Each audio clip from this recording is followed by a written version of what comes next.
हुकूक का तायुन ही नहीं है हमारी सोसाइटी में। हमने गोरे वाले, हम बीच की लटकी हुई कौम है। देखो गोरों में मियाँ बीवी में ऐसे झगड़े नहीं होते, पता है आपको, बहुत तमीज से उनकी जिंदगी गुजरती है।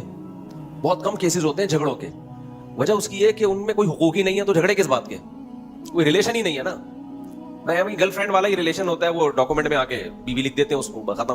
उस बीवी लिखने से एक मुसीबत ये होती है कि अब छोड़ नहीं सकते, तो वो कहते हैं अजाब में डाल दिया अपने आप को। यार पहले गर्लफ्रेंड थी, लाइफ एंजॉय कर रहे थे, अब शादी करके उसको बीवी के खाते में डाल दिया, अपने नाम में हस्बैंड लिख दिया, अब सेपरेशन क्या हो गई, एक मुश्किल, तो प्रॉपर्टी देनी पड़ेगी।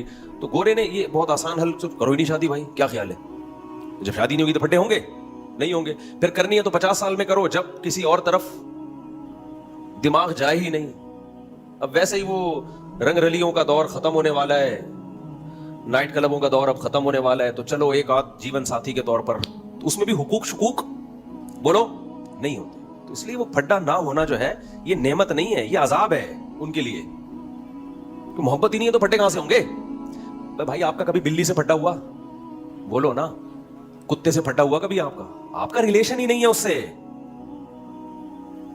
हाँ आप बिल्ली एंटरटेनमेंट के लिए पाल लेते हो, कुत्ता भी पाल लेते हो, फड्डा नहीं होता आपका, क्योंकि रिलेशन आपका कुत्ते बिल्लों से होता नहीं है। तो अंग्रेजों का भी मियां बीवी का कोई रिलेशन नहीं है भाई साहब। ये बातें किसी और को मंजन जाके बेचा करो, हमारे सामने ये मंजन।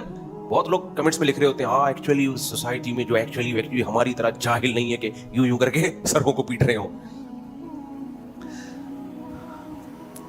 यहां मुझे ख्याल आता है, अल्लाह फरमाते हैं ला यस्तविल आमा वल बसीर, अंधे और देखने वाले बराबर नहीं हो सकते। उस सोसाइटी को जिन्होंने देखा है फिर भी कहते हैं कि उनके रिलेशन हमसे ज्यादा मजबूत हैं, तो मैं कहता हूं वो चश्मा का नंबर चेंज करें मेरे भाई। वो क्या करें, चश्मे का नंबर चेंज करें। रिलेशन खत्म, समझते हो। उनका रिलेशन बस स्टेट के साथ होता है, टैक्स वैक्स वगैरह में, जान देने में भी नहीं है। जान भी हमारे लोग मुल्क के लिए ज्यादा अच्छी तरह से देते हैं। वो पावर की बेस पे लड़ते हैं, ताकत की बेस पे। ताकत ना हो फिर अपने मुल्क को कायम रख के दिखा दें, जैसे हम लोगों ने रखा हुआ है। भले हम अंदर से तोड़ फोड़ के रख दिया हमने, फिर भी बचा के रखा हुआ है इतनी साजिशों में भी।